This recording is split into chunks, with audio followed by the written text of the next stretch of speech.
Hello everyone, this is Nitpicking Nerd, and today I want to talk about the two different actors who played the character of Fajo in the TNG episode The Most Toys. For those who don't know the story, they started filming the episode with the actor David Rappaport in the role of Fajo, but they only filmed for 2 days, and then during the weekend he tried to commit suicide, and then they had to quickly replace him, and they replaced him with Saul Rubinek. And when the TNG Blu-ray came out, they included all the footage that they filmed with David Rappaport as Fajo, and I think this is very interesting because it gives us a glimpse of a kind of alternate universe version of that episode, and it also shows how much an actor can bring to the role, how much it can change the final product of a show or a movie. So I'm going to analyze this and discuss all the little nuances that I think Saul Rubinek added to the role, and I do think his performance is much better than that of David Rappaport, especially for that specific kind of character, and I will explain in detail. And maybe it's a little bit unfair because, first of all, David was suffering from depression while filming it, so maybe that affected his performance, and also part of it having to do with his size. So I think some of the scenes in that episode just wouldn't work as well because, that scene when Data tries to attack him, I think that might have looked ridiculous, kind of unintentional comedy. He would be less threatening as a villain in that specific setting, going against Data and all of that. And also I think if David kept filming, maybe they would redub him and maybe they would do stuff in post-production to make it better, maybe they would deepen his voice. And to make this comparison more fair, I actually made videos for comparison purposes, and I added all the same background noises to all the scenes he was in, and in some of those versions I even tried to deepen his voice to see if that makes him more menacing as a villain. Maybe it's something they would have done in post-production. So I basically wanted to make this comparison more fair, to put it side to side. And I do think Rubinek was far superior in many ways. And I was even going to include this comparison in my other video I made a few months ago called The Unexpected Things That Accidentally Made Star Trek TNG Better. And I was talking about all kinds of things which were unplanned, which I think improved the show. And so I even thought about adding this whole story about the actor having to be replaced with an actor who I think was much better for the role. And the reason I didn't include it because, I didn't want to speak ill of the dead. I didn't want to imply it was a good thing that he tried to kill himself and was replaced and all of that. So that's why I didn't include it. And by the way, that other video turned out to be one of my most popular videos for some reason. So I neglected to include this story, but maybe it's a good thing because some people actually prefer the performance of David Rappaport and say he would have been better in the role, and so this is obviously a controversial topic, so maybe it's a good thing I didn't include it in that video, so I will discuss all of it now in this video. So first of all, I want to say we are very fortunate to have this alternate take of the same episode because I think it's fascinating. I always kind of wanted to see, like, what if one of the actors was played by someone else and we can compare and see, like, a parallel universe version of the same show. That would be kind of fascinating. So now we have something like this here, and also it provides insights on how they actually make these shows and how they film everything and all of that. Brent Spiner was pretty much identical in both of these versions. I think some of it is even the same exact footage that they reused. And there's actually a continuity mistake in the brig scene because we see the Data has 3 full pips, making him a commander and not a lieutenant commander. So maybe it's a good thing they had to refilm those scenes, otherwise that would be a continuity mistake that suddenly he's a commander, unless maybe they planned it, maybe they were going to promote Data after discovering he's not dead. Maybe he would have become a full commander, maybe it was planned, but I think most likely it was a goof, and so it's a good thing they refilmed those scenes and corrected it. And also I think maybe Saul Rubinek had the opportunity to watch the performance of David before he filmed his own scenes, and maybe that helped him. Maybe otherwise he wouldn't be so much better in comparison if he didn't have the opportunity to see the previous version. The reason I think Saul was so much better was because he added a lot of nuances, he added a lot of character to Fajo, all kinds of mannerisms, all kinds of strange body language and a lot of humor, and he even changed that some of the dialogue was a little bit different, and I think that added a lot. It made the character more believable as an actual person, and also just made it more entertaining to watch because he added some comedy, some jokes to all of it, despite being such a dark character, basically a psychopath, but also kind of funny at the same time. And David's performance was kind of dry and flat, and again, it's unfair to judge him as an actor based on this because maybe it's because of his depression at the time, and maybe that would have made the character interesting as well. Maybe it would have been a totally different character, but interesting in its own way. Maybe he would be a more sympathetic villain, someone who you can see is kind of sad. Maybe it would have been interesting as well. It reminds me of something that I did talk in my other video, which was about the actor who played Kevin, who had some very emotional scenes when he talks about the death of his wife, and you can see that he's almost about to cry for real, and so I always thought that's simply a very good performance, but then I read that that actor actually lost his real life wife of decades just before filming that episode, and so the dialogue was about him losing his wife, and so no doubt that affected his performance and made it more powerful and more emotional. So maybe something similar would have happened here, and maybe Fajo would be a completely different character, but interesting in its own way. And also, I think the actor could have been a great character or villain in another episode. For example, in that episode when Picard pretended to be a mercenary, in the episode Gambit, they had that villain who controlled everyone with a little device that can inflict pain. Imagine if David Rappaport would have been the villain there. I think that would have been very interesting, even though that scene of Picard punching him would have looked, again, not so nice if it was a small person. And that's another problem that I cannot ignore, because I do think physical presence, a physical size of a character is important. Those scenes of him being someone that everybody are scared of would be maybe less believable, even though he uses technology to scare everyone because he has weapons and he has a personal force field. But again, that scene when Data tries to attack him maybe would have looked more ridiculous if it was with David, and maybe even unintentionally funny, even though the final version of that scene was kind of funny. But the whole idea of Fajo controlling a whole ship of people who are all afraid of him, maybe it would be less believable if he was a small person. And as for the topic of casting small people as aliens in Star Trek and not as regular crew members, that's a whole other big topic. Maybe I'll discuss it in a whole separate video because it will be too long. Because it's something I have mixed feelings on, because very often we only see little people being cast as all kinds of aliens, and on the one hand it gives them the opportunity to act and to work and all of that, which is a good thing. On the other hand, why don't they cast them as a regular crew member? On the other hand, if it's a show like Star Trek which is set in the future, then that would raise the question, how come they didn't cure that condition by that time? How come people like that are not cured in the future? Maybe it actually would be more hopeful for those people to know that in the future they will cure them than just them being the same way without a cure. And so this brings up a whole lot of controversial topics, but usually they only cast strange looking people as aliens. And the opposite is with Mr. Home, the servant of Loxana Troy, who is a very tall person also due to a condition, and they cast him as an alien.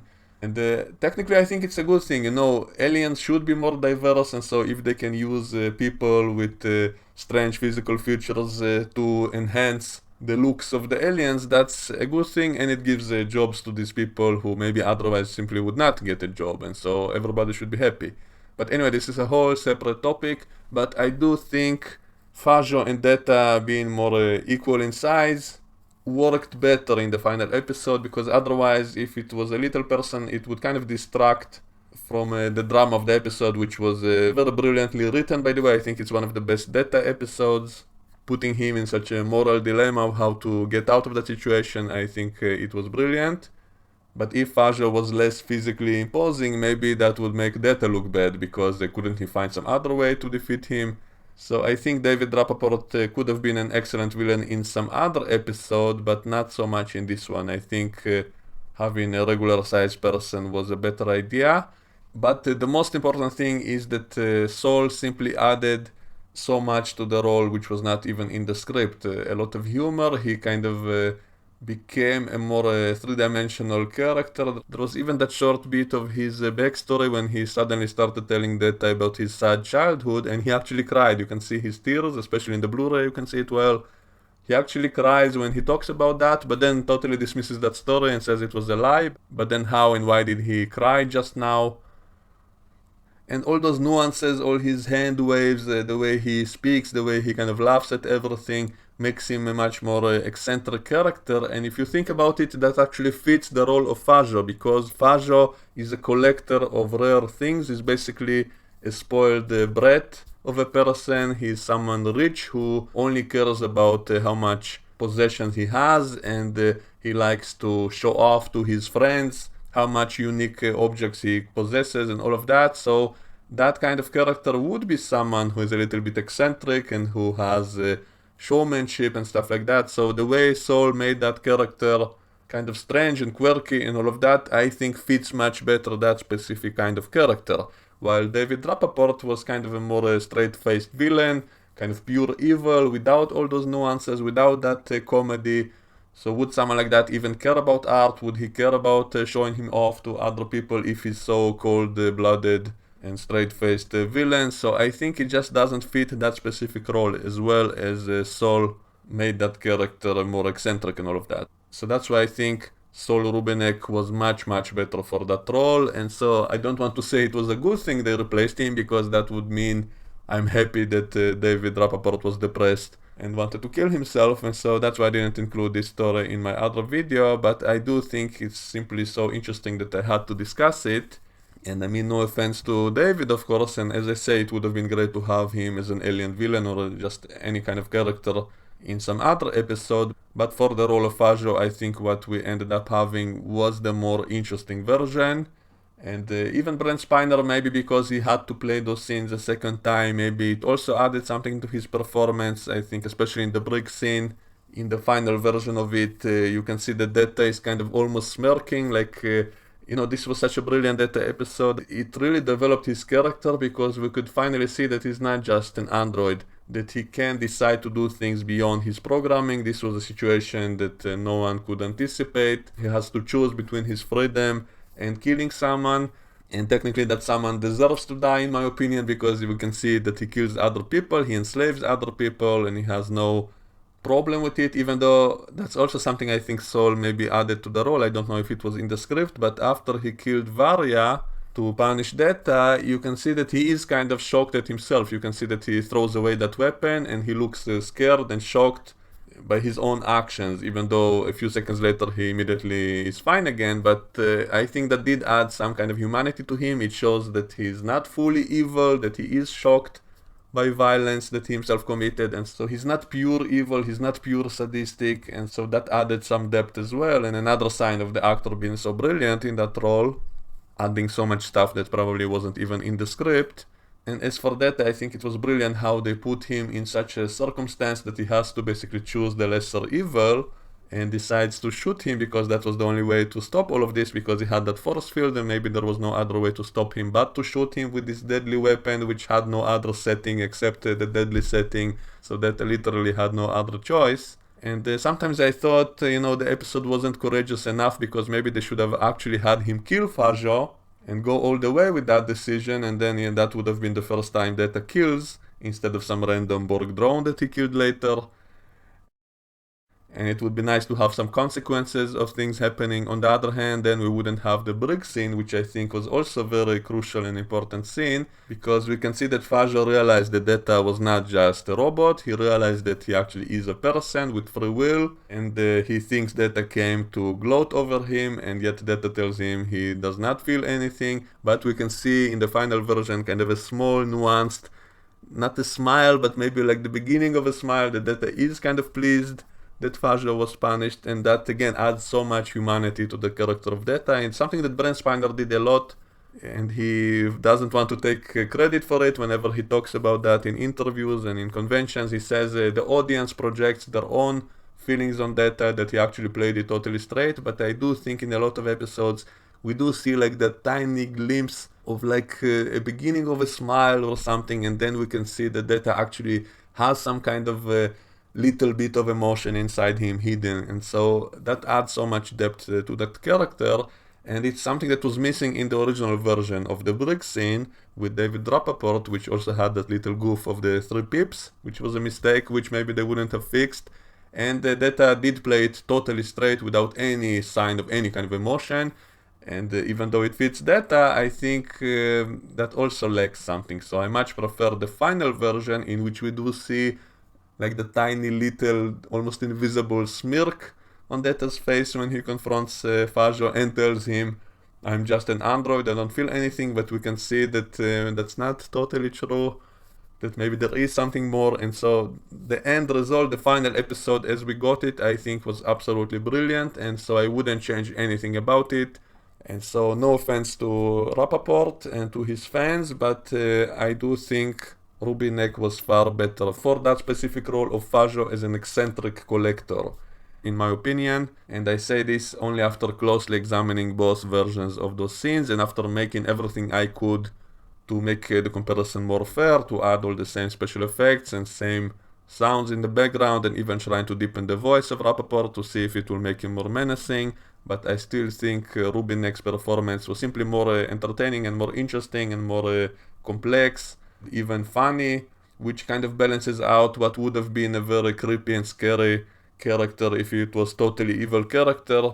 It maybe would have been too much. You know, I watched all of this as a little kid. At 7 years old, if we got Fajo is a total psychopath without any balance to it, because, you know, him being slightly comedic kind of balances out the fact that he's so evil.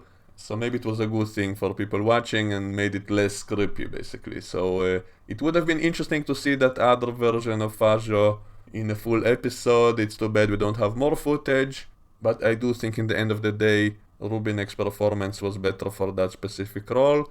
I also think that Data's little, almost invisible smirk ties brilliantly to a previous scene from this same episode in which he was looking at the Mona Lisa and tried to imitate her little smile. And what's unique about that smile is that it's almost not a smile, it's like a very tiny, barely noticeable smile. And so in the end of the episode, Data does something like that himself, and so we can interpret it as him just pretending, maybe based on looking at that painting earlier in the same episode. Maybe it's kind of a poke at Fajo, who thought that Data is just a piece of art. And so maybe he imitates the Mona Lisa in that final scene. And so I think this episode is maybe one of the most interesting Data episodes, because, you know, putting Data in such a difficult position and seeing how he will react, and him choosing to react in a very human way, I think is maybe one of the best character development episodes for Data in the whole show. And I think I mentioned this episode a lot when I talked about an episode of the Orville in which Isaac the robot had to make a choice if to betray his own kind to save the little kid or not, and I explained how it seemed to be an emotional choice for him, and that is so uplifting for us to see that, you know, Isaac is not just a robot, but he actually did make an emotional connection with the kid after all, and all of that. So I think that was a brilliant episode, and I even kind of analyzed it logically, that maybe he made that choice not out of emotion at all, but based on pure logic. And I compared that to the decision of Data in this episode. Maybe also Data did not have any kind of emotion at all, but he only made that choice based purely on the logical calculations and realizing that that was the best choice for the big picture for everyone, not just himself. And so that's why I think this is so brilliant, because we can kind of debate and analyze all of this forever, and a lot of it is so ambiguous, you cannot really determine for sure why he made that choice. Was it out of some emotion, or was it out of pure logic? And how he would put it all on the scales of justice, like his own freedom versus killing someone. And how did his programming allow him to do it? How was he able to overcome it? How much free will he has versus programming? And so all of this ties to all of those philosophical issues that I always say is what makes science fiction interesting, because it also helps us explore ourselves. How do we make choices? How much we are biologically programmed to certain reactions? And so all of that is fascinating in my opinion, and that's what makes this one of the most interesting Data episodes. So I think that's all I wanted to say about it for today. Maybe some people will disagree with me, and that's totally fine. You can let me know what you think in the comment section below, and we can continue the discussion in the comments. Let me know what you think, and I will see you all next time. Bye bye.